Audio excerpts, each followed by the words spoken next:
Felix Quinn stared at his phone like it was a live grenade, his thumb hovering over the cancel button while rain drummed against the coffee shop window, and his best friend's voice echoed in his head about giving this whole thing one more chance before he died alone, surrounded by accounting spreadsheets and regret. He had 17 perfectly good excuses lined up. The weather was turning nasty. His leg was acting up again, the old war injury that always flared when storms rolled in. He had an early morning meeting that he absolutely did not have. The coffee shop his friend had chosen for this blind date was too far from his farmhouse, even though it was only 3 miles down the road. Each excuse felt flimsy even to him, but Felix had become an expert at talking himself out of things over the past 5 years, ever since he had come back from the border wars and decided that a quiet life alone was exactly what he needed. The truth was simpler and more pathetic. He was terrified. Not of orcs, ironically enough, though he had spent 2 years fighting them in the contested territories. Not of rejection, though that stung in its own way. He was terrified of hoping for something good and having it yanked away again. The way everything good had been yanked away when his unit had been ambushed, and he had watched good men die while he dragged himself through mud with a shattered leg. His phone buzzed. Marcus, his aggressively optimistic friend who had set this whole thing up, had sent another message. "She's on her way. Don't you dare bail. I swear on my grandmother's grave, Felix, this woman is perfect for you." Felix doubted that severely. Marcus thought everyone was perfect for everyone. He had set Felix up 4 times in the past year, each date more disastrous than the last. There was the woman who spent the entire dinner talking about her ex-husband, the one who brought her mother along, the one who asked if he was rich within the first 10 minutes. And the memorable evening with someone who turned out to be selling essential oils and treated the date like a recruitment pitch. But Marcus had been weirdly secretive about this one. Usually he could not shut up about whoever he was setting Felix up with, providing extensive background, showing pictures, building it up until Felix's expectations were so high that reality could only disappoint. This time, Marcus had just said, "Trust me. Just show up." 7 o'clock, Rosie's coffee house. You'll know her when you see her. That should have been Felix's first clue that something was different. He glanced at his watch. 6:58. He was already here, had been for 20 minutes, sitting in the back corner booth with a coffee going cold in front of him and his coat still on like he might bolt at any second. The coffee shop was warm and smelled like cinnamon and fresh bread. Rosie, the owner, an older woman with kind eyes and flour perpetually dusting her apron, had given him a knowing smile when he came in. She had that look that all older women seemed to develop, the one that said they could see right through your nonsense and were mentally planning your wedding already. The bell above the door chimed. Felix looked up reflexively, his hand tightening around his phone. An orc woman stepped inside, shaking rain from her dark hair, and every excuse Felix had so carefully prepared evaporated like morning mist. She was tall, probably 6 feet even, with broad shoulders, and the kind of strong, athletic build that came from actual hard work, not a gym. Her skin was a deep forest green that seemed to catch the warm light of the coffee shop and transform it into something rich and vital. Small tusks curved up from her lower jaw, white against her green lips, and when she turned her head, scanning the room with obvious nervousness, he saw the slight point to her ears. She was beautiful. Not in the delicate, fragile way that human society seemed to prize, but in a way that made Felix's breath catch.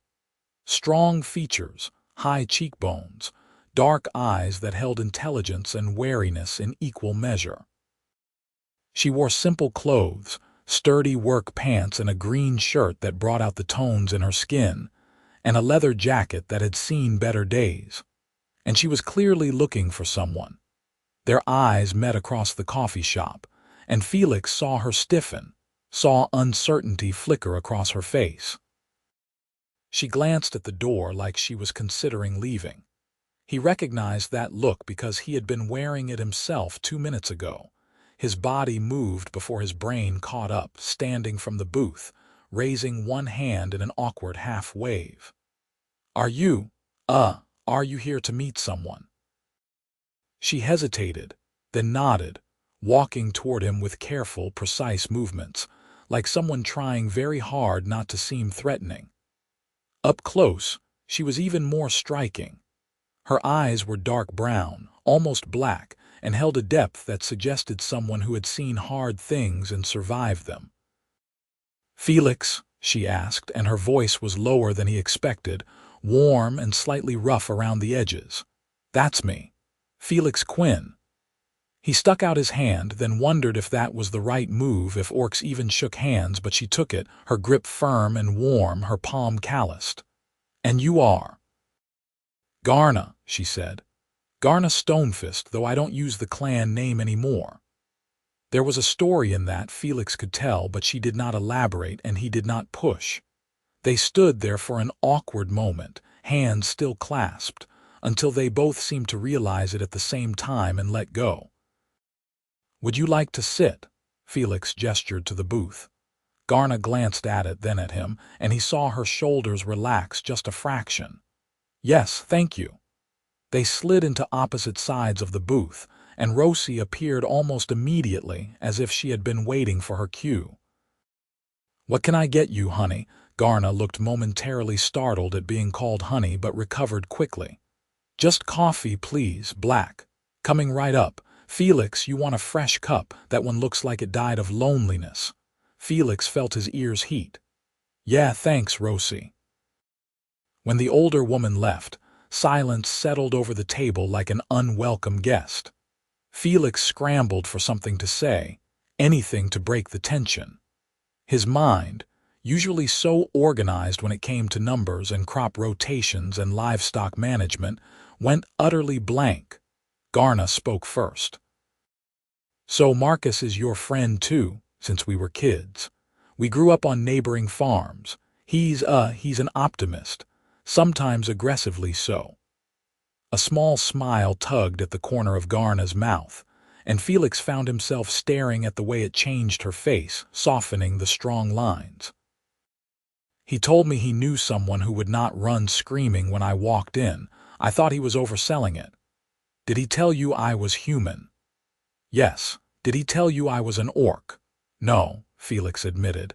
"He was weirdly mysterious about the whole thing, just said to trust him and show up." Garna's smile grew a bit wider. "He did the same to me. Said I needed to give someone a chance, that I was too isolated, that I was going to turn into a hermit who only talked to chickens." "Do you have chickens?" "A dozen layers, and a rooster who thinks he's a war chief." Felix laughed, surprised by the sound coming from his own throat. "I've got 40 head of cattle and a barn cat who hunts like she's taking down elk instead of mice." "What's her name?" "Sergeant. She runs the farm with military precision." "You were military." The question was casual, but Felix saw the way Garna's posture changed, just slightly, a subtle tension. He nodded. 2 years on the border, infantry." "You?" 4 years, scout and tracker." Her dark eyes met his, and there was a question in them, an acknowledgement of what that meant. They had been on opposite sides of the same war. Rosie returned with 2 fresh cups of coffee, breaking the moment. "You two need a minute with the menu, or do you know what you want?" "I'm good with just coffee," Garna said. "The same," Felix added, though he was not sure why. He was actually hungry, had skipped dinner in his nervousness, but it felt wrong to eat when she was not. Rosie gave them both a look that suggested she knew exactly what they were doing but left them to it. Felix wrapped his hands around his coffee cup, letting the warmth seep into his palms. "So, this is weird, right? This whole situation, extremely weird," Garna agreed. She took a sip of her coffee and he noticed she did not flinch despite the heat. "I've been back from the war for 3 years. This is my first date, if that's what this is." "Same, well, not my first date. Marcus has been setting me up with spectacular failures for months, but my first one that did not immediately make me want to fake my own death." Garna laughed, a genuine sound that made her tusks more prominent, and Felix found he liked the look of it. "That bad? Essential oils," he said darkly. "Multi-level marketing. She had a PowerPoint. On a date, on a date." They both laughed then, and some of the tension bled out of the air between them. It was still awkward, still strange, two people from opposite sides of a brutal conflict sitting in a coffee shop trying to make small talk. But it was also, somehow, easier than Felix had expected. "Can I ask you something?" Garna said, her fingers tracing the rim of her cup. "Sure." "Why did you stay? When you saw me walk in, you could have left. Most humans would have." Felix considered lying, offering some noble reason, but something about the directness in her gaze made him want to match it with honesty. "I almost did. I was planning to cancel before you even arrived. I've gotten good at finding excuses to avoid things that might matter. But then you walked in, and I thought, if I leave now, I'm going to spend the rest of my life wondering what would have happened if I had stayed." Garna was quiet for a moment, studying him. "That's a better answer than I expected. What did you expect?" "Something about giving everyone a fair chance or not judging people by their race.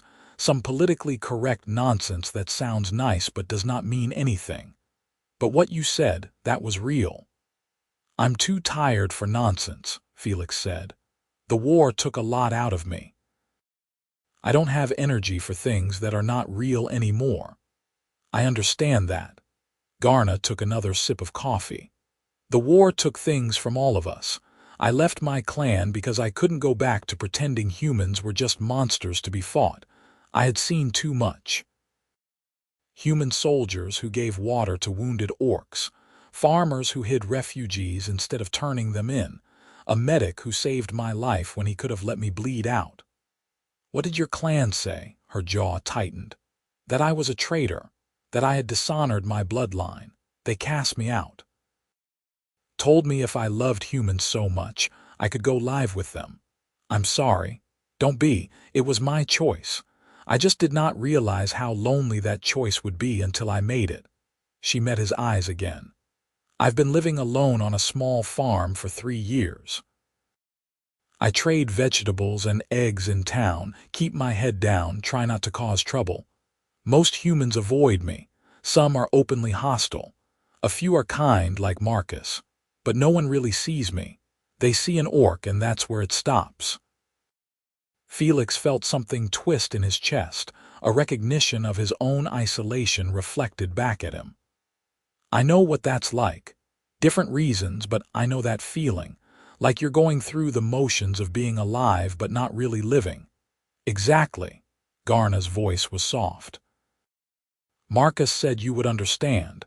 That's why he thought we should meet. Marcus is sneakier than he looks."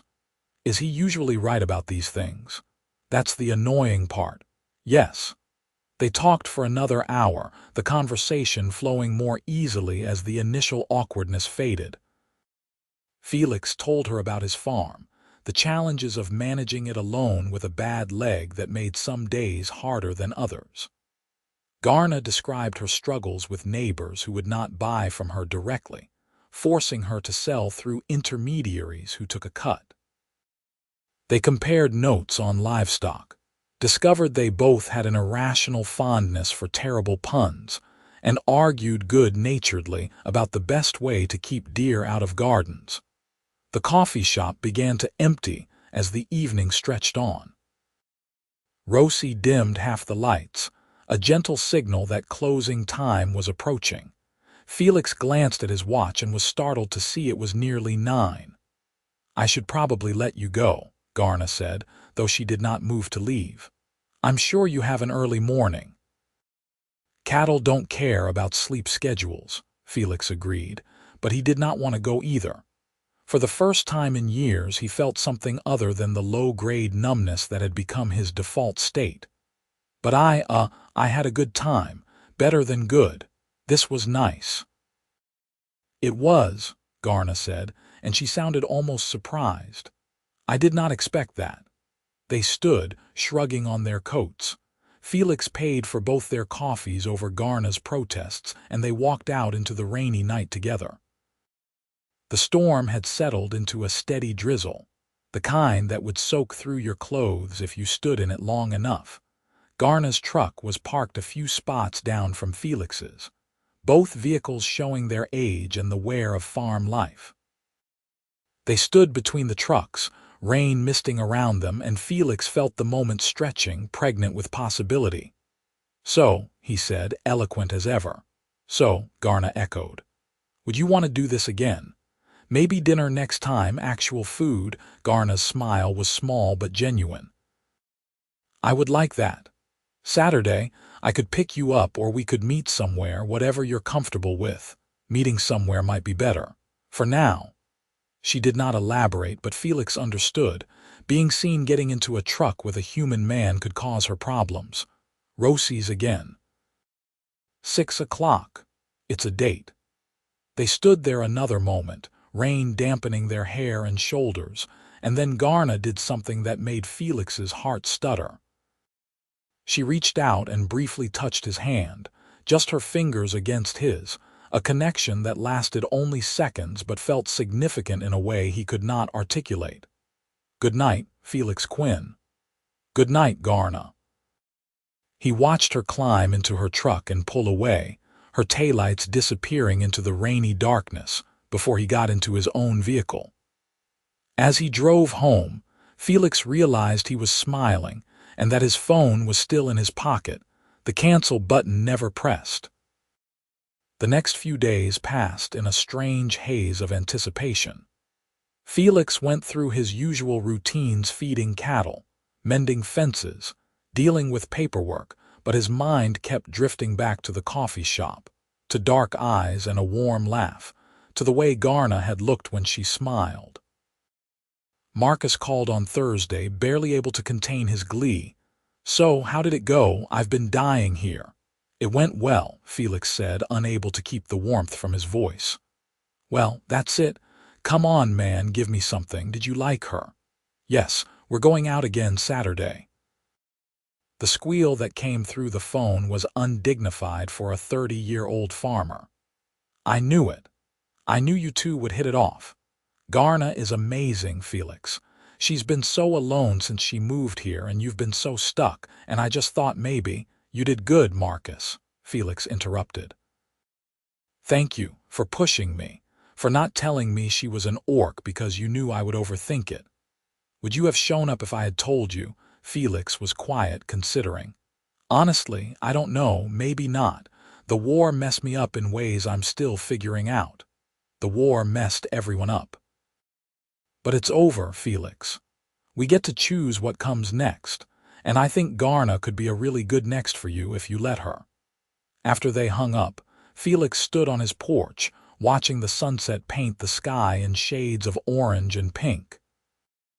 His farm stretched out before him, 40 acres of pasture and field that he had bought with his discharge pay and a small inheritance from his grandfather. It was a good life, peaceful and productive, but it was lonely. He thought about Garna, alone on her own farm, exiled from her clan, treated with suspicion by her human neighbors. They were both surviving, but were they living? Really living? Saturday could not come fast enough. When the day finally arrived, Felix spent an embarrassing amount of time getting ready. He changed shirts 3 times, argued with himself about whether to shave, and nearly talked himself out of going at least twice. But at 5:45, he was in his truck, driving toward town with his heart beating faster than it had any right to. Garna was already there when he arrived, sitting in the same booth they had occupied before. She wore a dark red shirt this time, and someone had clearly told her red looked good with green skin because they were absolutely right. Her hair was pulled back, revealing the points of her ears, and she had a small book open in front of her. "Am I late?" Felix asked, sliding into the booth across from her. "I was early. Nervous habit." She closed the book, and he caught a glimpse of the title, something about sustainable farming practices. Light reading. "I'm trying to figure out how to improve my soil quality. The previous owner of my farm let it degrade pretty badly." They ordered food this time, and Felix was pleased to discover that Garna had an appetite to match her build.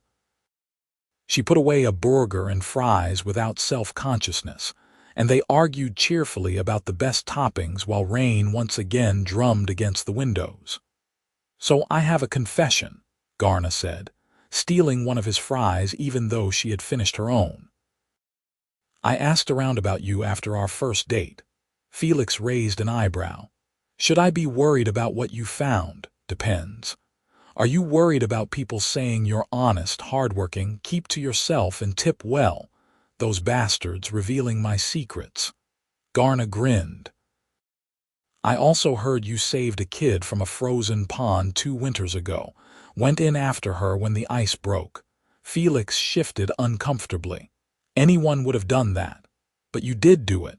With a bad leg, could have drowned yourself." Her expression was serious now. "You're braver than you think you are, Felix Quinn." "I was terrified that whole time. Still have nightmares about it sometimes. Bravery is not the absence of fear. It is doing what needs to be done despite the fear." She paused. "That is what my mother used to say before I disappointed her by refusing to hate humans on principle." "Your mother sounds like she raised a daughter with principles. That is not a disappointment, even if she cannot see it." Garna looked down at her plate, but not before Felix saw the sheen of tears in her eyes. "Thank you for saying that." They talked through dinner and well past it, until Rosie started giving them pointed looks. This time, when they walked out to their trucks, Felix worked up the courage to ask the question that had been nagging at him all week. "Would you want to come see my farm sometime? Maybe tomorrow if you are free. I could make lunch, show you around, nothing fancy." Garna hesitated, and he saw her weigh the question, consider the implications. A private setting, far from town, just the two of them. It could be dangerous for her. She did not know him well enough to be certain he was safe. "I would like that," she said finally, "but I will bring lunch." "You provide the tour. Deal." She showed up the next day at noon in her rattling truck, a basket in her hands that smelled like fresh bread and herbs. Felix met her in the yard, suddenly seeing his farm through her eyes, the weathered barn, the neat fences, the cattle grazing in the distance, the vegetable garden he had been neglecting. "This is nice," Garna said, looking around. "You can tell someone cares about this place." "I try." "It is harder alone than I thought it would be when I bought it."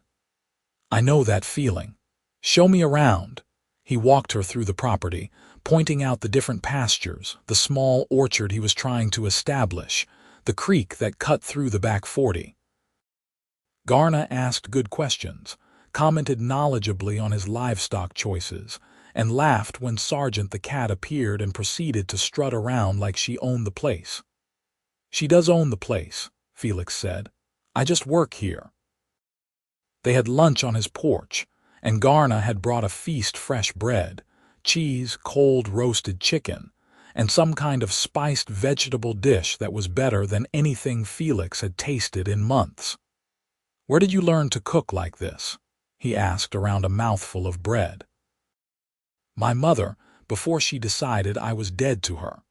Orc women are expected to be warriors and mothers, strong in battle and at the hearth. I may have failed at the first part by her standards, but I kept the cooking skills. You did not fail at anything. You made a choice based on your conscience. That takes a different kind of strength. Garna set down her bread and looked at him directly. "Why are you not afraid of me, Felix? Most humans are, even the ones who try to hide it." He thought about it, watching clouds drift across the sky. I was afraid. That first night when you walked in, I was afraid. Not because of you specifically, but because of what you represented. The war. Everything I had been trying to forget. But then we started talking, and you were not a symbol or a memory. You were just a person.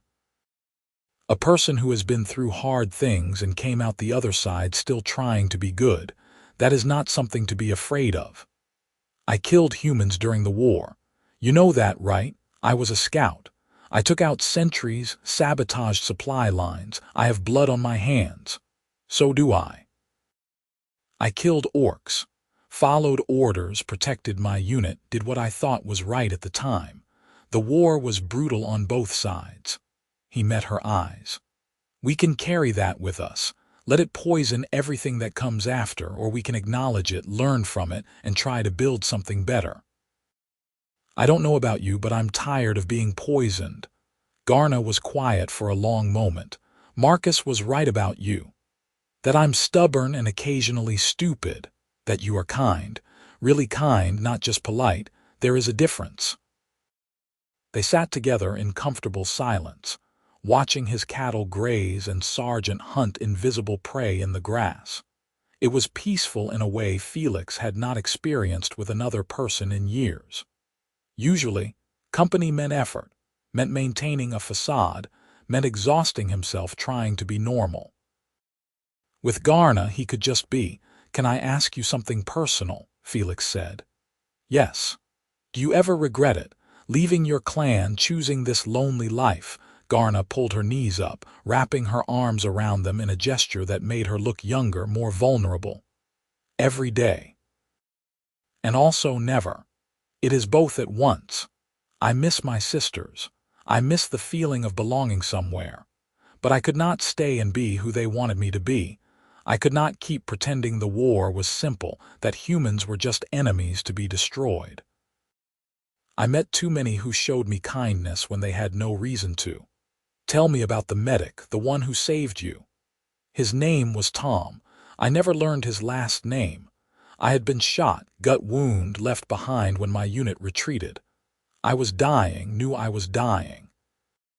He found me in a ditch, and he could have finished me off, should have by all the rules of war. Instead, he patched me up as best he could, gave me water, stayed with me until I could move. He said something I never forgot. "What?" he said. "I'm so tired of death. I just want to save one person today. Let me save you." Garna's voice was rough. "So I let him. And when I could move, I left. Went back to my unit. But I could not stop thinking about it. This human who had no reason to help me, who risked punishment for it, who just wanted to save one person." Felix felt his throat tighten. "I knew a Tom, human medic, served on the border same time I did. Quiet guy, always trying to patch people up, ours and theirs, when he could get away with it.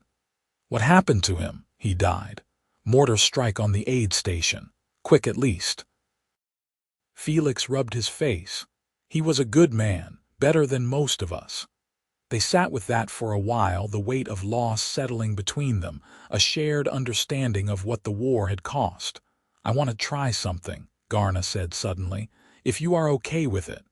"What?" She stood up, held out her hand. "Dance with me." Felix blinked. "There is no music. So, we don't need music. I just want to see what it feels like. To have someone hold me like I am not something to be feared." He should have felt self-conscious. Standing up on his porch in the middle of the day, to dance without music with an orc woman he had known for less than a week. But when he took her hand and she stepped closer, placing his other hand on her waist while hers rested on his shoulder, it felt like the most natural thing in the world. They swayed together, not really dancing, just moving in small circles. Garna was warm and solid against him, her hand strong where it gripped his. He could feel her breathe, feel the steady beat of her heart.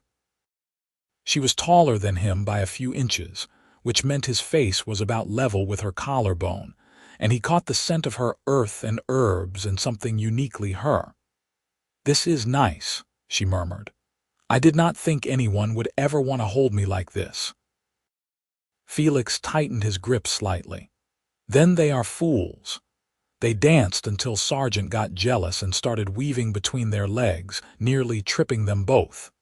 They broke apart laughing, and Garna bent to scratch the cat's ears, earning a rumbling purr.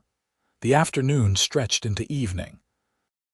Garna helped him with the evening chores, proving she knew her way around cattle, and they worked together in easy synchronization. It was domestic and ordinary and absolutely perfect. When she finally left, as the sun painted the sky in brilliant oranges and purples, Felix stood in his driveway and watched her truck disappear, and realized with a start that he was falling for her. Fast and hard and terrifyingly real, the next few weeks fell into a pattern. They saw each other twice a week, sometimes at Rosie's, sometimes at his farm, once at hers where he met her chickens and the rooster who did indeed think he was a war chief. They talked about everything: their childhoods, their war experiences, their dreams for the future, their fears. Felix learned that Garna wanted to expand her farm, maybe get some goats, that she loved thunderstorms and hated mushrooms and could whistle better than anyone he had ever met, that she had a scar on her shoulder from the bullet wound Tom the medic had treated, and that she touched it sometimes when she thought about her choices. Garna learned that Felix's leg bothered him more than he let on, especially in cold weather, that he had wanted to be a teacher before the war but could not face classrooms anymore, too many people in too small a space, that he was surprisingly good at baking and made bread every Sunday, that he had nightmares sometimes and woke up reaching for weapons that were not there. They did not talk about what they were to each other. The word relationship never came up. They existed in a comfortable space of undefined connection, both afraid to label it and ruin whatever was growing between them. But the people in town noticed. Small communities always did. Felix first became aware of it when he stopped at the feed store and the conversation died as he walked in.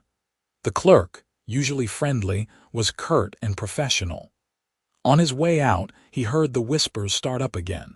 Marcus confirmed his suspicions when he called that night. People are talking about you and Garna. You have been seen together multiple times. You know how this town is. Felix felt anger kindle in his chest. Let them talk. I am on your side, you know that, but I wanted to warn you. Some people are not happy about it. There was talk at the town meeting about how orcs should not be allowed to settle here, how it is not safe, how we should not forget what they did during the war. Garna did not do anything to this town. She keeps to herself, works hard, causes no trouble. I know that. You know that. But fear does not listen to logic, Felix. Just be careful. Felix wanted to dismiss it, to pretend it did not matter, but he could not shake the unease. He had seen what happened when communities turned on someone they deemed an outsider. It was never pretty. He told Garna about it the next time he saw her, hating the way her expression shuddered when he explained. I knew it was only a matter of time, she said, her voice flat. I have been too visible. Coming into town, seeing you, I should have been more careful. No, you should not have to hide. You have done nothing wrong. I am an orc, Felix. That is enough for some people. She stood from his porch where they had been sitting, pacing. Maybe we should stop this, before it gets worse. Felix stood too, his chest tight. Is that what you want? It does not matter what I want. It matters what is safe. It matters to me what you want, Garna. Do you want to stop seeing me? She turned to face him, and he saw the conflict in her eyes, the fear and longing warring for dominance. No, I do not want to stop, but I do not want you to suffer for being associated with me either. Let me worry about that. I'm not scared of some small-minded gossip. You should be. Small-minded gossip turns into bigger things, harassment, violence. I have seen it before. Felix crossed to her, taking her hands in his. They were shaking slightly. Then we face it together. I am not walking away from you because other people have a problem. I spent 5 years being afraid to live, Garna. I am done with that. You make me feel alive again. That is worth fighting for." She looked at their joined hands, and when she spoke, her voice was barely above a whisper. "You make me feel like I could belong somewhere again, like I am not just a monster trying to pass as a person. I do not want to lose that." "You won't. I promise you, we will figure this out." She nodded, not trusting her voice, and let him pull her into a hug. She fit against him perfectly, her head tucking under his chin, her arms coming around his waist and holding on like he was the only solid thing in a shifting world. They stayed like that until the sun set, and the first stars came out, holding each other against whatever storms were coming. The harassment started small. Someone left a dead rat on Garna's porch. Graffiti appeared on the fence of her property, ugly words that made Felix's blood boil when she showed him. She started having trouble selling her produce, vendors who had bought from her through intermediaries suddenly finding excuses not to take her goods. Felix tried to help, buying what he could, bringing her to markets in other towns where no one knew them. But it was not enough. He could see the toll it was taking on her. The way she pulled into herself, became quieter, more watchful. Then someone poisoned 3 of her chickens. Felix found her in her yard, the dead birds cradled in her lap, tears streaming down her green face.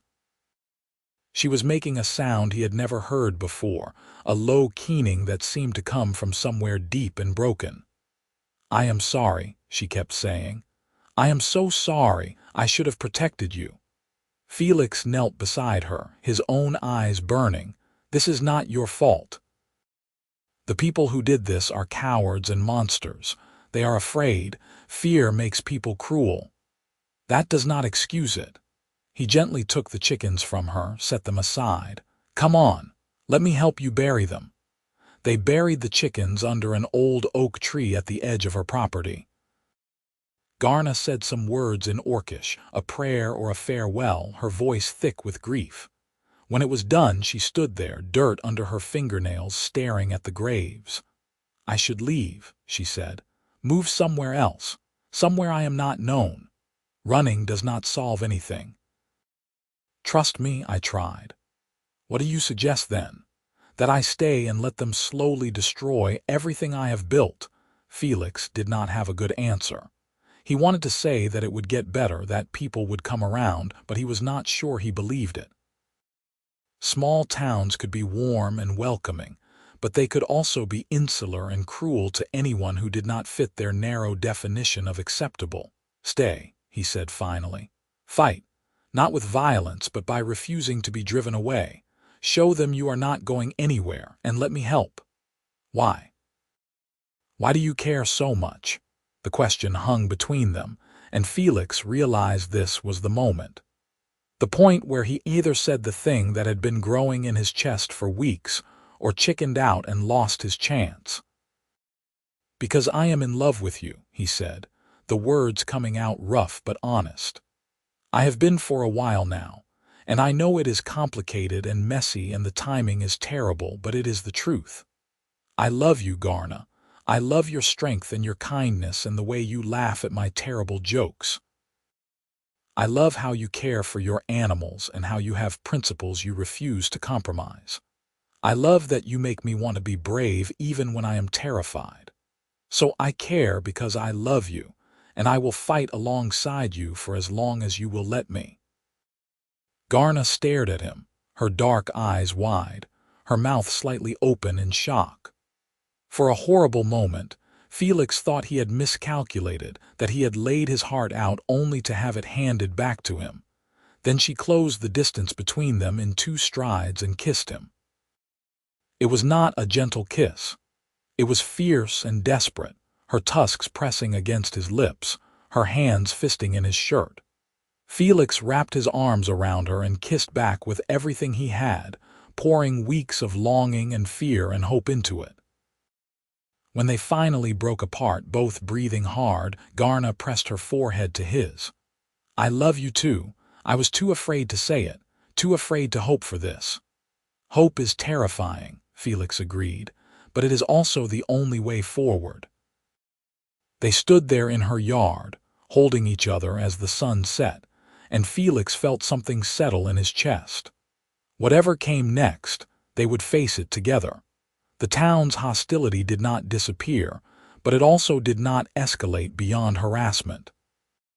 Felix suspected Marcus had something to do with that, running interference, talking to the right people, using his family's long-standing reputation to provide some cover. But it was still there, a constant low-grade pressure. Felix stopped caring what people thought. He spent more and more time at Garna's farm, helping with repairs, bringing supplies, making it clear to anyone watching that he was not hiding their relationship. Garna came to his place just as often, and they fell into the rhythms of a partnership. They worked together, cooked together, sat on the porch in the evenings and watched the stars come out. They talked about combining their farms, about what they could accomplish with joined resources and effort. They talked about the future in concrete terms, making plans that assumed they would be together. Felix's nightmares became less frequent, and when they did come, he had someone to hold on to, someone who understood because she had her own demons. Garna's smiles came more easily, and she stopped flinching every time a truck drove past her property. It was not perfect. They still faced suspicion in town, still dealt with people who refused to serve Garna or who lectured Felix about the proper order of things. But they also found allies. Rosie at the coffee shop, who always greeted Garna warmly and saved them their favorite booth. Old man Henderson down the road, who had lost a son in the war and said he was tired of hatred. A few other veterans who understood that the former enemy was often just another person trying to survive. 6 months into their relationship, on a cold autumn evening with the first frost glazing the ground, Felix asked Garna to marry him. He did not plan it. They were in his barn, checking on a cow that was due to calf soon, and Garna was explaining something about traditional orc midwifery practices that could apply to livestock.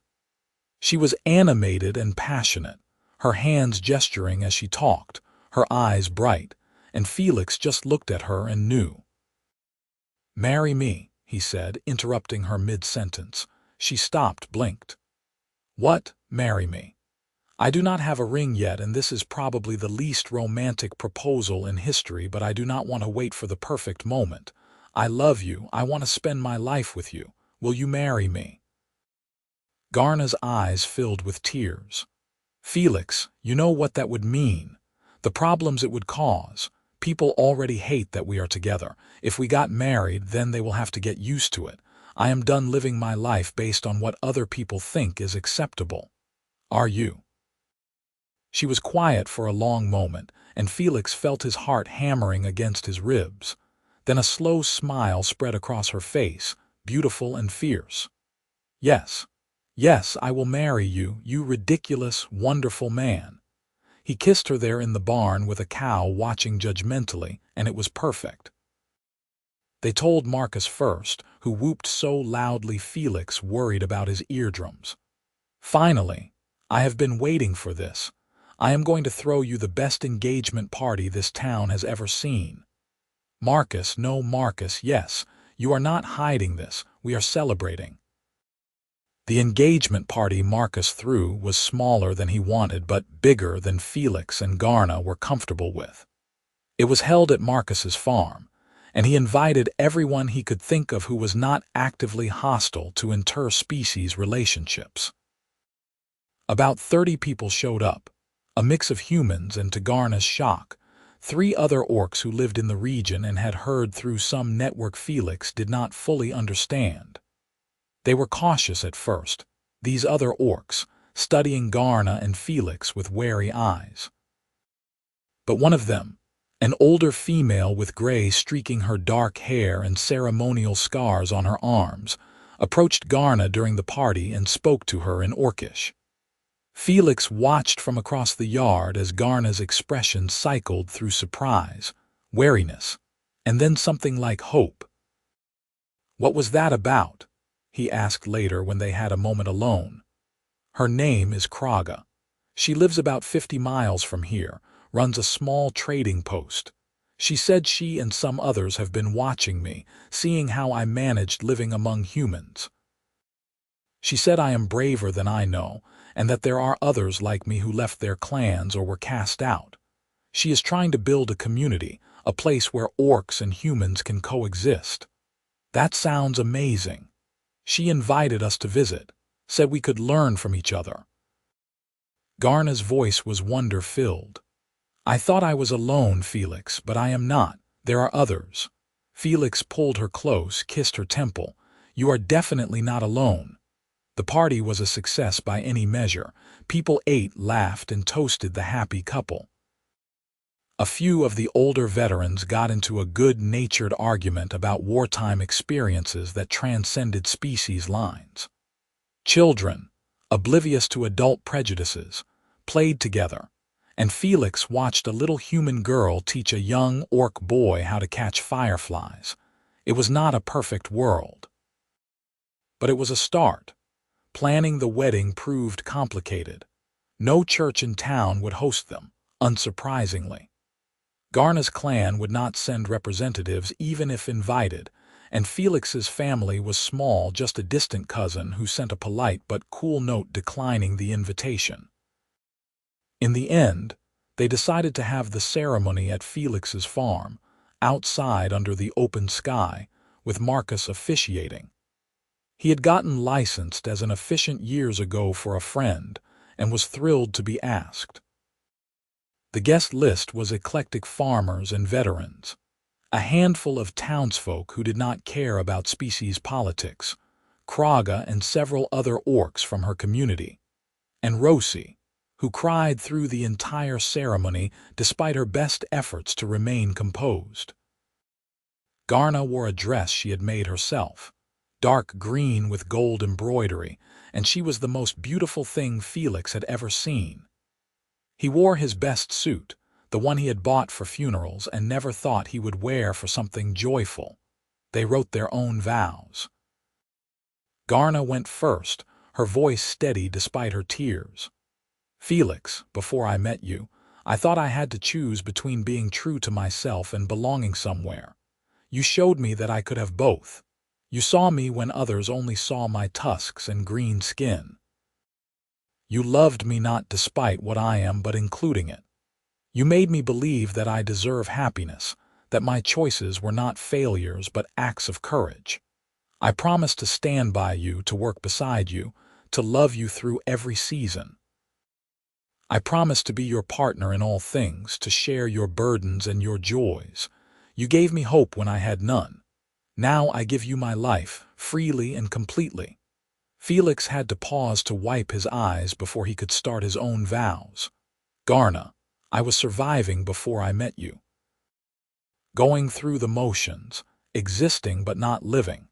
You changed that. You reminded me what it feels like to be excited about the future, to want to wake up in the morning, to feel like life is an adventure instead of a sentence. You are strong and kind and brave, and you make me want to be all those things too. I promise to protect you, to support your dreams, to stand with you against whatever the world throws at us. I promise to laugh at your jokes, even the bad ones, and to hold you when the nightmares come. You are my home, Garna. Wherever you are, that is where I belong." Marcus, who had been holding it together admirably, had to stop and compose himself before he could pronounce them married. When he finally got the words out and told Felix he could kiss his bride, the assembled guests erupted in cheers. The reception lasted well into the night. There was food and music and dancing. Garna's orc friends taught the humans traditional dances, and Marcus's aunt showed the orcs how to square dance, which resulted in hilarious chaos. Felix danced with his wife, under the stars, and it was better than any fantasy he had allowed himself. As the party wound down and guests began to leave, Kraga approached them one more time. "You two are doing something important," she said. "Whether you realize it or not, showing that we can build bridges, that the war does not have to define us forever. Others are watching. Taking courage from your courage.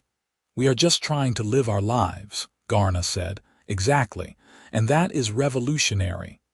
Kraga clasped Garna's shoulder in the traditional orc gesture of respect. "You are always welcome in our community. Remember that." When the last guest had gone and they were finally alone, Felix and Garna walked through the quiet farm, hand in hand. Sargent appeared from the barn and meowed imperiously, demanding attention. "She is going to be insufferable now that she has two people to boss around," Felix said, bending to scratch the cat's ears. "Good. She can teach me the ropes." Garna leaned against him, and he wrapped his arm around her waist. "Is it strange that the best day of my life started as the worst year of my life?" "How do you mean, this year?" "Being poisoned out of selling my goods, losing my chickens, dealing with the harassment. It was awful, but it also brought us closer together. Made us fight for this instead of taking it for granted." Felix considered that. "I think good things often come wrapped in hard circumstances. We do not appreciate the light if we have not known darkness. When did you become a philosopher?" "I married a woman who makes me think about life differently. It is her influence." They stood there in the peace of the farm, the night wrapping around them like a blessing. In the distance, an owl called. The cattle were quiet in their barn. Everything was still and perfect. "What do you think happens now?" Garna asked. "Now we live. We work the farms, we build our life together, we deal with whatever comes. Maybe we visit Kraga's community, meet more people trying to do what we are doing. Maybe we expand the herd or add those goats you want. Maybe we just exist in this space we have carved out and let that be enough. It is enough. You are enough." She turned to face him, her hands coming up to frame his face. "I love you, Felix Quinn. Thank you for seeing me." "I love you, Garna Quinn." He smiled at the name. "Thank you for giving me a reason to stop hiding." They kissed there under the stars. Two people who had been broken by war and loneliness and fear, who had found each other against all odds, who were choosing hope and love in a world that did not always make that easy. Their first year of marriage was not without challenges. There were still people in town who disapproved, who made their lives difficult in small ways. Felix lost a few customers who did not want to do business with someone married to an orc. Garna dealt with continued harassment, though it lessened as time went on and people realized she was not leaving. But there were victories too. They successfully combined their farms, creating a larger operation that was more efficient and profitable. Garna's expertise in sustainable practices improved the soil quality on both properties. Felix's business acumen helped them find new markets for their goods in larger towns, where prejudice was less entrenched. They became fixtures at Kraga's community gatherings, monthly events where orcs and humans came together to trade, socialize, and build relationships. Felix met other interspecies couples and was surprised to find there were quite a few, all quietly living their lives, all choosing love over hatred. One couple in particular became close friends, an orc man named Dracker and his human wife Ellen. Dracker had been a soldier like Garna, and he and Felix had probably tried to kill each other at some point during the war. They laughed about it in the dark way that veterans did, then talked seriously about the waste of it all, the good people lost on both sides. Ellen and Garna bonded over the unique challenges of interspecies marriage, the constant navigation of two cultures, the way people stared, the questions they got. They swapped stories and strategies, and Garna came home from visits with Ellen smiling in a way that made Felix's heart glad. As spring turned to summer in their second year of marriage, Garna came to Felix with news that made his heart stop. "I am pregnant." He stared at her, unable to process the words for a moment. "You are. We are. We are going to have a baby if you want to." I know we have not talked about children, and this is complicated because half-orc children face their own challenges, but Felix kissed her, stopping the flow of worried words. When he pulled back, he was grinning like a fool. "We are going to have a baby. That is amazing. That is terrifying. That is the best news I have ever heard." Garna's smile was radiant. "Really? You are not scared? I am absolutely terrified, but I am also happy. So happy." They told Marcus first, of course, and he immediately started planning a baby shower. They told Kraga and their friends at the community, who responded with a mix of excitement and knowing concern. They all understood the complications a half-orc child would face in a world still divided by old prejudices. But they also offered support. Ellen, who had 2 half-orc children of her own, gave Garna advice and reassurance. Kraga connected them with a midwife who specialized in interspecies births. The community rallied, promising to be there for whatever the new family needed. The pregnancy was not easy. Garna struggled with morning sickness that lasted well into the second trimester. Her body changed in ways that worried them both, until the midwife reassured them that everything was progressing normally.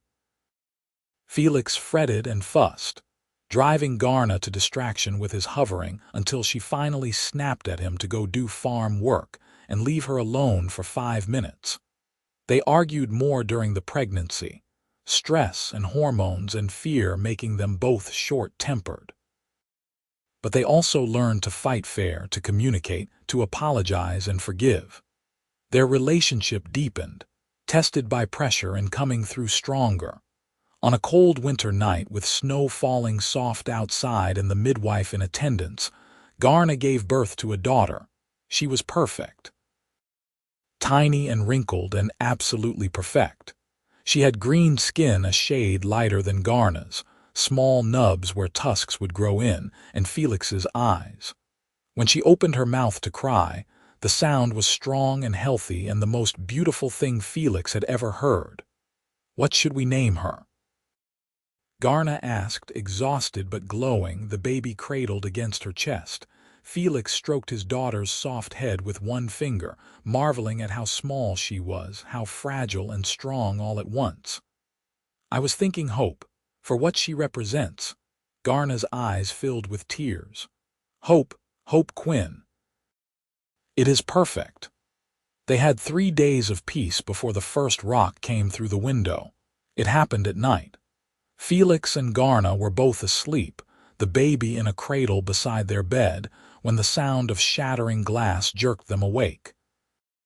Felix was on his feet immediately, old military instincts kicking in, putting himself between his family and the broken window. "Stay here," he ordered Garna, who had scooped up the crying baby and was holding her protectively. He grabbed the shotgun he kept in the closet and moved through the house, heart pounding. Whoever had thrown the rock was gone, but they had left a message painted on the side of his barn in crude letters.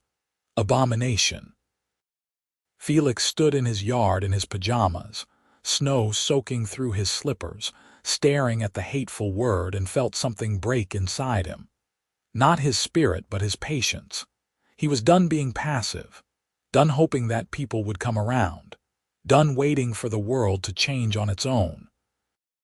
The next morning, leaving Garna and Hope with Marcus for safety, Felix went into town.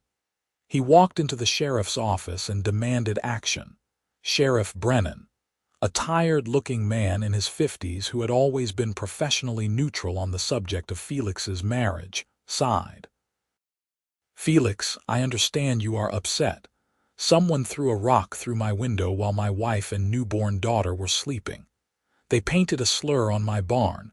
This is not a minor complaint. This is a crime, and I want it investigated. Do you have any idea who did it?" "No."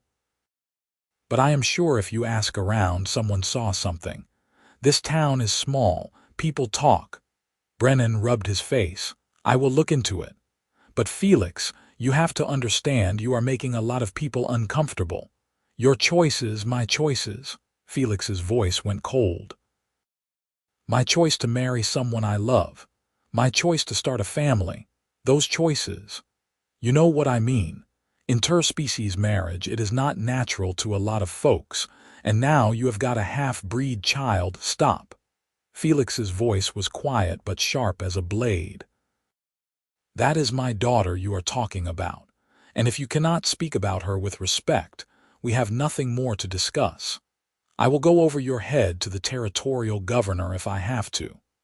I am done being patient with people who think their comfort is more important than my family's safety. He left before the sheriff could respond, rage and fear churning in his gut. He went next to Rosie's coffee shop, where he knew the town's gossips congregated. The conversation died when he walked in. Felix stood in the middle of the shop and addressed them all. For those of you who do not know, someone threw a rock through my window last night. My wife and infant daughter were in the house. They could have been hurt. I am here to make something very clear. My family is not leaving. We are not going to be intimidated or driven away. This is our home and we have every right to be here. If you have a problem with that, you take it up with me directly like adults. You do not skulk around in the dark throwing rocks and painting slurs. And if you see who is doing this, if you know and you do not speak up, you are complicit. You are choosing hatred over decency. Remember that when you are trying to sleep at night. He left without waiting for a response, his hands shaking with adrenaline. He had no idea if his speech would make any difference, but he had to say it, had to make a stand. Word of his confrontation spread fast. By the time he got back to Marcus's farm, 3 different people had stopped him to apologize, to express support, to promise they would keep their eyes open. It was not much, but it was something. Marcus met him at the door. That was either the bravest or stupidest thing you have ever done. Probably both. Felix pushed past him, needing to see his family. He found Garna in the guest room, nursing Hope, her expression wary. Did you just declare war on the entire town? She asked. I told them we were not leaving and I was done with their harassment. Felix, no. I am not going to stand by and let people terrorize you and our daughter. I am done being reasonable about this. They want to hate us. Fine. But they are going to have to do it to our faces, not hidden behind anonymous attacks in the night. Garna studied him, and he saw the moment she decided to trust his judgment. Okay, what do we do now? We go home. We fix the window, we paint over the barn. And we live our lives as loudly and visibly as we can. We do not hide, we do not cower, we show them we are not going anywhere. It was easier said than done. Over the next few weeks, they dealt with more harassment, trash dumped in their driveway, a fence cut that let their cattle wander, angry letters left in their mailbox. But they also found support. People started stopping by to check on them, offering help, bringing casseroles and baby gifts. Old Man Henderson organized a work crew that repainted their barn and fixed their fence, refusing to take payment. Rosie started a petition demanding better law enforcement response to hate crimes and got nearly 100 signatures. The sheriff, pressured by public opinion and possibly by higher authorities, started actually investigating, and 2 young men were caught and fined for vandalism. It was not a perfect victory. The 2 men were unrepentant, and their families blamed Felix and Garna for causing trouble. But it was something, a line drawn, a statement that harassment would not be tolerated. Through it all, Hope grew. She was a happy baby, quick to smile, and she had lungs that could wake the dead when she wanted food. Felix and Garna navigated the chaos of new parenthood, taking turns with night feedings, learning to function on no sleep, marveling at every tiny milestone. When Hope was 6 months old, and spring was painting the world green again, Kraga visited with news. Our community is growing. We have nearly 40 families now, orcs and humans and mixed. We are thinking of formalizing it, establishing an actual settlement, somewhere people like you can live without constantly fighting for acceptance. Felix and Garna looked at each other. The offer was tempting. A place where they would not be the odd ones out, where Hope could grow up around other children like her. "We will think about it," Garna said. "But honestly, Kraga, we have fought so hard to make a place here. It feels like giving up to leave now." Kraga nodded, unsurprised. "I understand. But the offer stands. You will always have a place with us." After she left, Felix and Garna talked long into the night about what they wanted for their family. The conclusion they reached was both simple and complex. "I do not want to run anymore," Garna said. "I ran from my clan. I will not run from this town. We have friends here, people who support us. It is getting better slowly." "It is," Felix agreed, "but I also do not want Hope to grow up fighting battles we could avoid by moving somewhere more accepting. Every place has battles. At least here we have allies. We know the territory, and we are making a difference, Felix. People are seeing that we are just normal, that our family is just a family. That matters." They decided to stay, to keep fighting the good fight, to raise their daughter in the home they had built together. As Hope grew from a baby into a toddler, she became the town's unofficial ambassador for interspecies acceptance. It was hard to maintain prejudice in the face of a giggling child with her father's eyes and her mother's green skin who waved at everyone and called them friend. Felix watched people who had been coldly distant soften when Hope stumbled up to them on uncertain legs and offered them a flower she had picked. Watched as she charmed the grocery store owner, the feed store clerk, even the stern widow who had never had a kind word for Garna. Children, Felix learned, had a way of cutting through adult nonsense. Hope played with other kids without caring about species or politics. Her best friend was a human boy named Tommy, and the two of them were inseparable, running through town like twin whirlwinds. By the time Hope was 3, the harassment had mostly stopped. Oh, there were still people who disapproved, who avoided the Quinn family, who muttered about those people. But they were increasingly the minority. The town had, slowly and with much resistance, adjusted. Felix and Garna's farm prospered. They expanded the herd, added goats as Garna had always wanted, and established a thriving business selling eggs, vegetables, and cheese to a growing network of customers who did not care about the species of the people they bought from, only about the quality of the goods. They hosted gatherings at their farm, bringing together their growing community of interspecies families and their allies. Barbecues and celebrations became regular events, and their home became known as a place of warmth and welcome. On their 5th wedding anniversary, Felix woke before dawn and slipped out of bed, careful not to wake Garna or Hope, who had crawled into their bed sometime during the night. He made coffee and sat on the porch, watching the sun rise over the farm he loved, thinking about how much had changed. 5 years ago, he had been a broken man going through the motions of living. Now he had a wife he adored, a daughter who filled his days with joy and chaos, a farm that thrived, and a community of friends who felt like family. Garna found him there, wrapping a blanket around her shoulders against the morning chill and settling into the chair beside him. "What are you thinking about? How lucky I am. How close I came to canceling that blind date." She smiled, reaching over to take his hand. "I almost did not show up." "I was terrified. Me too. Funny how the best things in life start with terror." They sat in comfortable silence, watching the world wake up. In the house, they heard Hope start to stir, calling for her parents. "I will get her," Garna said, standing.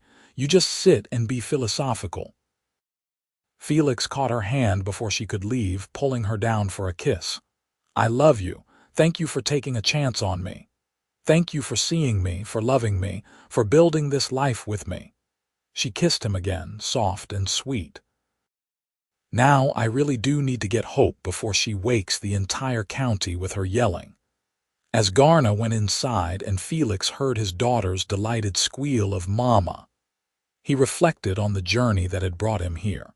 From terrified veteran to husband and father, from isolation to community, from surviving to living, it had not been easy.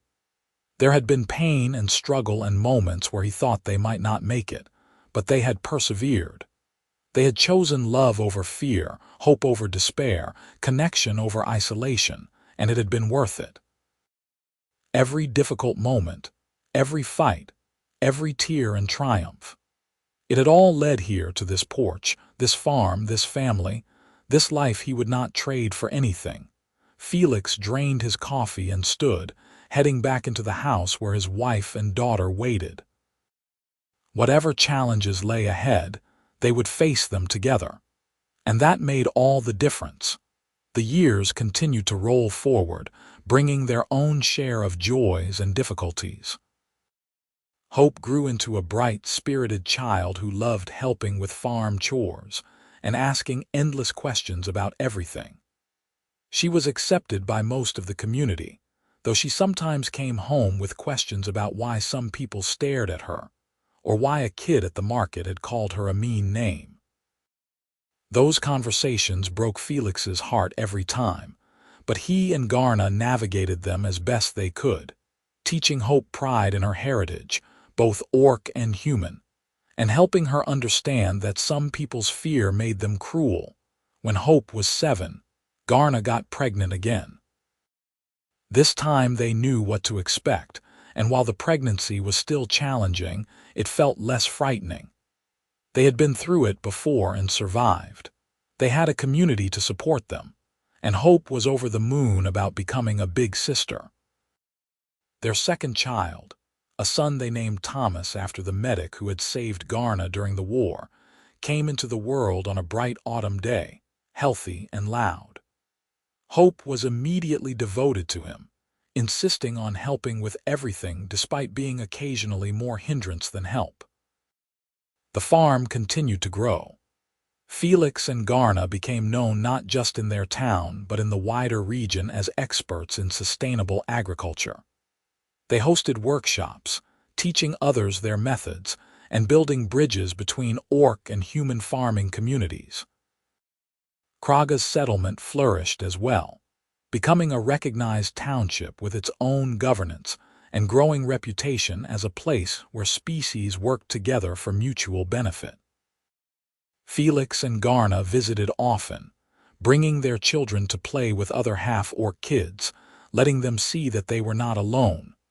Marcus married, finally, to a quiet librarian who loved him despite his exuberance. Felix stood as best man, returning the favor Marcus had done for him. At the wedding, Felix looked around at the mixed crowd of orcs and humans celebrating together and felt a profound sense of progress. It was not that the world had become perfect. Prejudice still existed. There were still places where orcs and humans could not safely coexist, still communities that would reject families like the Quinns. But in their corner of the world, things had changed. Slowly, painfully, but undeniably. When Felix turned 40, Garna threw him a surprise party. He came in from the fields to find his house full of people, friends, neighbors, fellow farmers, orc community members, his children shrieking with excitement. It was chaotic and loud and perfect. Late in the evening, when most of the guests had gone and the children were asleep, Felix and Garna stood in their yard under the stars, much as they had on their wedding night. "You ever regret it?" Felix asked. "The hard path we chose," Garna leaned into him, solid and warm. "Never. This life, this family, it is worth every difficulty." "What about you?" Felix thought about the man he had been, sitting in a coffee shop with his finger hovering over the cancel button. That man had been so afraid, so broken, so convinced that safety lay in isolation. "I regret that I almost missed it," he said, "that I almost let fear win, but I am grateful every day that I found the courage to stay, to meet you, to build this life." "We built it together," Garna corrected. "Every day we choose each other and choose this life. That is what makes it work." "You are right, as always. I like hearing you say that," she grinned. "You should say it more often." Felix laughed and pulled her closer, kissing her under the stars, still utterly in love after all these years. Their children grew. Hope became a strong, confident girl who wanted to be a farmer like her parents. Thomas was quieter but equally determined, showing an early aptitude for working with animals. They both faced challenges that came with being half-orc in a still imperfect world, but they faced them with the resilience their parents had modeled. When Hope was 12, she came home crying because a group of kids had bullied her, calling her a mongrel and other cruel names. Felix wanted to march down to the school and tear into someone, but Garna stopped him. "Let me," she said. "I know what it feels like to be her right now." She took Hope out to the barn and they talked for a long time. Felix could not hear what was said, but when they came back, Hope looked calmer, more centered. "What did you tell her?" he asked Garna later. "That being different is not a weakness, it is a strength. That she comes from two proud peoples and she can choose to honor both. That the people who fear her are not worth her tears, but the people who love her are worth everything. And that her father and I will always, always be on her side." Felix pulled Garna into his arms, overwhelmed with love for this woman who knew how to navigate the difficult spaces he sometimes stumbled through. "You are an amazing mother." "We are a team, Felix. You are an amazing father. We do this together, remember." Time moved forward. The children grew into teenagers, testing boundaries and finding their own paths. The farm evolved, adapting to new markets and methods. The community continued its slow progress toward acceptance and integration. There were setbacks. A particularly harsh winter that cost them cattle. A resurgence of anti-orc sentiment after a conflict in a distant region reignited old fears. A year when the crops failed and money was tight. Moments when the weight of being a symbol for interspecies cooperation felt too heavy, but there were also triumphs. Hope winning a regional agriculture competition. Thomas breeding a prize-winning bull. Garna being elected to the town council, the first orc to hold such a position. Felix publishing an article on sustainable farming that gained national attention. Through it all, they had each other. On bad days, they were each other's comfort. On good days, they celebrated together. They argued and made up, struggled and overcame, built and rebuilt their life with deliberate intention. When their 20th wedding anniversary arrived, Felix and Garna took a rare trip alone, leaving the teenagers with Marcus and his family. They traveled to Kraga's settlement, now a thriving town of nearly 200 families. Kraga, older now but still fierce, welcomed them with open arms. "You two started something," she said. "You showed others it was possible. Look at what we have built." The town was beautiful, a genuine blend of orc and human architecture and culture. Children of all species played together in the streets. Businesses bore signs in both languages. It was everything Felix and Garna had dreamed their world could be, made real. "We were just living our lives," Garna protested. "Exactly. That is the most revolutionary thing you could have done. Just lived, loved, existed openly and unapologetically. You gave others permission to do the same." That night, Felix and Garna walked through the town, hand in hand, watching the community that had grown from seeds they had helped plant. They talked about their children, their farm, their dreams for the future. "When I sat down across from you that first night," Garna said, "I had no idea my life was about to change completely." "Same," Felix said. "I was so close to running, so sure that I was not ready for anything real." "What stopped you?" Felix thought back to that moment, trying to remember what had made him stay. "Honestly, you walked in and I just knew, some instinct deeper than fear. Something in me recognized something in you and I could not walk away from it. I am glad you did not. I am glad we were both brave enough to try." They found a quiet spot on a hill overlooking the town, where they could see lights glowing in windows and hear the distant sounds of music and laughter. "We did good, did we not?" Felix said. "We did. We are." Garna rested her head on his shoulder. "And we are not done yet. There is still more life to live, more things to build, more love to share. I look forward to all of it, as long as I get to do it with you." They sat there as the stars emerged one by one. Two people who had chosen each other against all odds, who had built a life and a family and a legacy of hope. The journey had been hard, but it had brought them here together, surrounded by evidence that love could bridge any divide if given the chance. As they headed back to the guest house where they were staying, Felix thought about the man he had been 2 decades ago, broken and hiding, convinced his best years were behind him. He wished he could tell that man what waited for him if he just found the courage to stay, to try, to risk his heart one more time. But then again, that man had found the courage when it mattered. He had stayed. He had taken Garna's hand. And that single act of bravery had led to everything good in Felix's life. The years continued their steady march. Hope went off to agricultural college, the first half-orc accepted into the prestigious program, and came back full of new ideas to modernize the farm. Thomas, gentler by nature, focused on breeding programs that combined traditional orc knowledge with modern human techniques.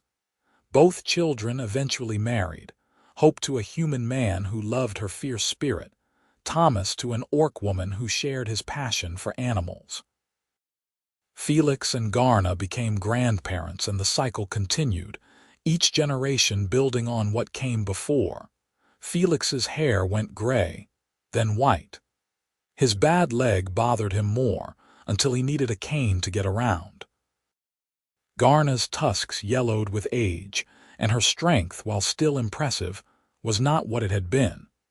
But their love remained constant, deepening with time into something solid and enduring. They still sat on the porch in the evenings, watching the sun set over the farm they had built together. They still held hands when they walked. They still laughed at each other's jokes and argued about the best way to manage the herd, and fell asleep, tangled together in the bed they had shared for decades. On their 40th anniversary, surrounded by children and grandchildren, friends and community, Felix stood to make a toast. His hands shook a bit as he raised his glass, but his voice was steady. 40 years ago, I almost canceled a blind date. I was scared, broken, convinced I was not ready for anything real. But a wise friend pushed me to try, and an incredible woman gave me a chance. Garna, you saved my life. Not in a dramatic way, but in the quiet, persistent way of showing me what life could be. You taught me courage. You gave me family. You showed me that love can overcome fear, that bridges can be built across any divide, that hope is always worth choosing. I love you more today than I did 40 years ago, which I would have said was impossible, but you keep proving me wrong about my own capacity for love. Here is to 40 more years, or however many we get. I will treasure each one. Garna's eyes were wet with tears as she stood to kiss him, and their children and grandchildren cheered, and the party continued late into the night.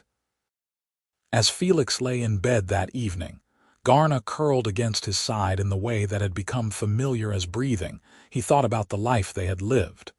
It had not been easy. They had faced hatred and fear, loss and struggle, moments of deep despair. But they had also known profound joy, built something meaningful, created a family and a legacy that would outlast them.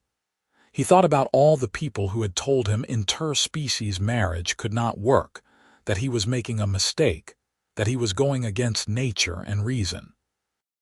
He thought about how utterly, completely wrong they had been.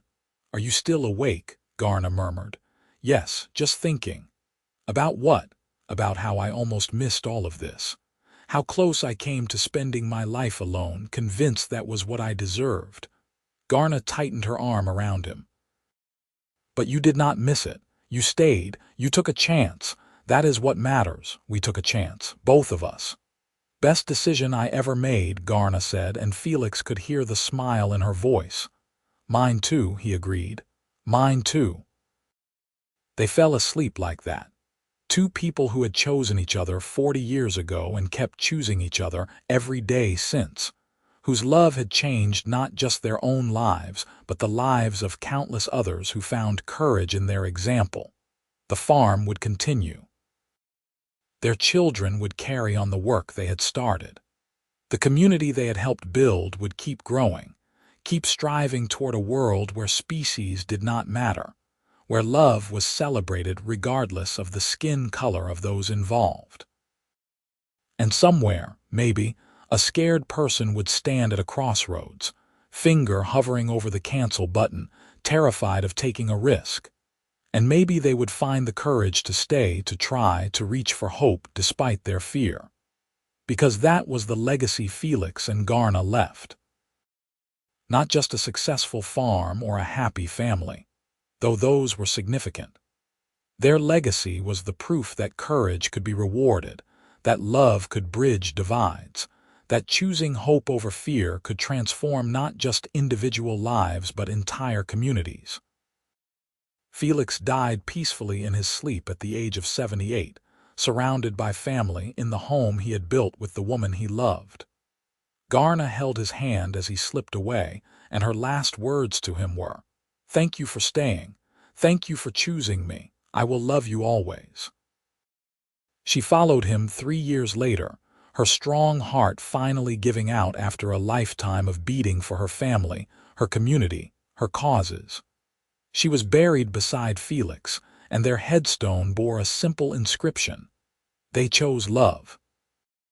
Their children and grandchildren continued the work, tending the farm, nurturing the community, living out the values their parents had demonstrated.